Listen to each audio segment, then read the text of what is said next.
আসসালামু আলাইকুম। আশা করছি আপনারা সবাই খুব, খুব, খুব ভালো আছেন। আলহামদুলিল্লাহ আমরাও বেশ ভালো আছি। ঈদে যেহেতু কি এবার বেশ কিছুদিন ছুটি পেয়েছি। আর ঈদের পর যেহেতু বাচ্চাদের স্কুল খুলে যাবে, খুলেই পরীক্ষা আবার সেই ব্যস্ত জীবন, রাকিবের সময় থাকবে না। তাই আমি আর রাকিব মিলে সিদ্ধান্ত নিয়েছিলাম এই ছুটির সময়টা আমরা ঘুরোঘুরি করে সুন্দর, সুন্দর মুহূর্ত জমা করব।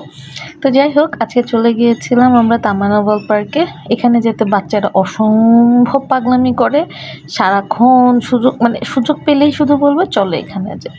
ওদেরকে অন্য কোথাও নেওয়া যায় না। তো আজকেও তাদের মন রক্ষা করার জন্য সেখানেই চলে গিয়েছিলাম। সেখানে বাচ্চা-কাচ্চারা ঝাপাঝাপি করছিল। ইভেন রামিসা, ওয়াল্লাহ ও যে পানি দেখলে এত পাগল হয়ে যায় সেটা আমি জানতাম না। কোলেই থাকতে চাচ্ছিল না, সে পানিতে নেমে যাবে।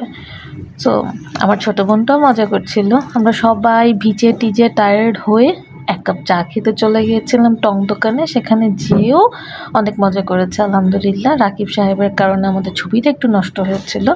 খুব সুন্দর হয়েছে ছবিটা। সবাই আমাদের জন্য দোয়া করবেন। সবাই সবার পরিবারকে সময় দিবেন এবং আমাদের জন্য দোয়া করবেন। আমরা যাতে এরকম সবসময় অনেক আনন্দ করতে পারি। আল্লাহ যেন আমাদের সবাইকে সুস্থ রাখে। যদিও রাকিবের একটু জ্বর এসেছে, সবাই দোয়া করবেন যাতে রাকিব তাড়াতাড়ি সুস্থ হয়ে যায়। আমরা আরও অনেক বেশি মজা করতে পারি। আজকের মতো আল্লাহ হাফেজ।